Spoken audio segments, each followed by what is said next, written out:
બોપલમાં વિદ્યાર્થીની હત્યા કેસમાં હત્યારો પોલીસ કર્મી હોવાનો ચોંકાવનારો ખુલાસો થયો અને રાજ્યના પોલીસ વિભાગ સામે આંગળીઓ ઉઠવા લાગી। કાયદાના રક્ષક જ કાયદાના ભક્ષક બની બેઠા હોવાની રાવ ઉઠી, જેઓ નાગરિકની મદદ કરવાના બદલે નાગરિકોને રંજાડી રહ્યા છે અને કેટલાક કિસ્સામાં તો નાગરિકને રંજાડવાની સાથે એમને લૂંટી રહ્યા હોવાનું પણ સામે આવ્યું। ત્યારે આજે ગુજરાત પૂછી રહ્યું છે, ખાખી આ તારા કેવા ખેલ? પોલીસનું સાયરન સાંભળતા જ નાગરિકોમાં એક વિશ્વાસ આવતો હોય છે કે હવે આપણે ડરવાની જરૂર નથી, કાયદાના રક્ષક આવી ગયા છે।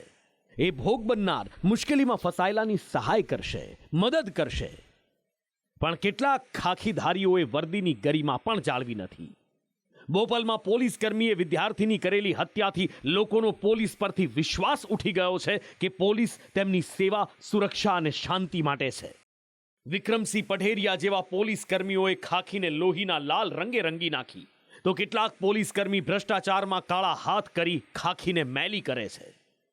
આ મોંઘવારીમાં સામાન્ય મધ્યમ વર્ગને પેટ્રોલના ખર્ચને પહોંચી વળવા માટે આયોજનો કરવા પડે છે, પણ પોલીસ વિભાગમાં ફરજ બજાવતા કોન્સ્ટેબલથી માંડી પોલીસ ઇન્સ્પેક્ટર વૈભવી લાઈફસ્ટાઈલ જીવે છે। એસયુવી કાર, મોંઘાદાટ ફોન, મોંઘા સ્પોર્ટ શૂઝ આવા પોલીસ કર્મી માટે સામાન્ય બની ચૂક્યા છે।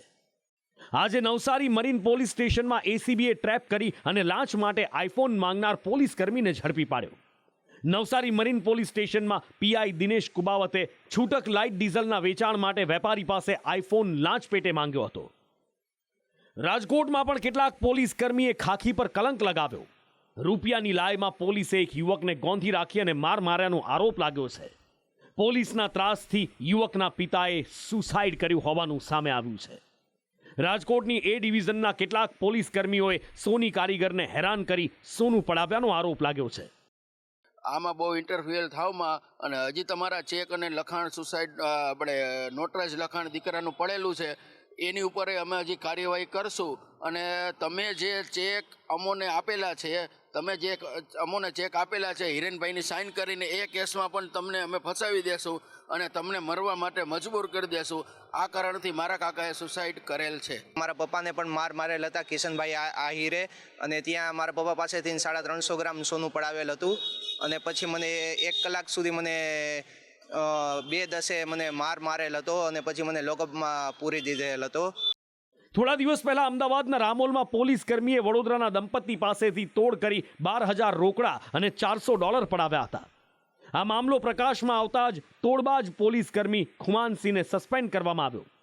જેમ સિક્કાની બે બાજુ હોય છે, એમ બધા જ પોલીસ કર્મી તોડબાજ અને ભ્રષ્ટાચારી હોય એવું નથી। કેટલાક પોલીસ કર્મી ખાદી વર્દીની શાન હોય છે, દેશનું ગૌરવ હોય છે, જે જરૂર પડે ત્યારે ખાખી માટે જીવ સટોસટની બાજી ખેલી જાય છે। પણ આવા ખાખીધારી જ્યારે વર્દીનો લાભ ઉઠાવી લોકોને લૂંટે, એમને રંજાડે અને હત્યા કરવા સુધી પહોંચી જાય, ત્યારે વાત ગંભીર બની જાય છે। ત્યારે ખાદીમાં ચાલતા આ ગંદા ખેલ બંધ થવા જોઈએ। ખાખી જોઈ લોકોને રાહત થવી જોઈએ કે આપણી મદદ માટે પોલીસ આવી છે, ના કે ખાખીને જોઈને સામાન્ય માણસને ધ્રુજારી છૂટવી જોઈએ।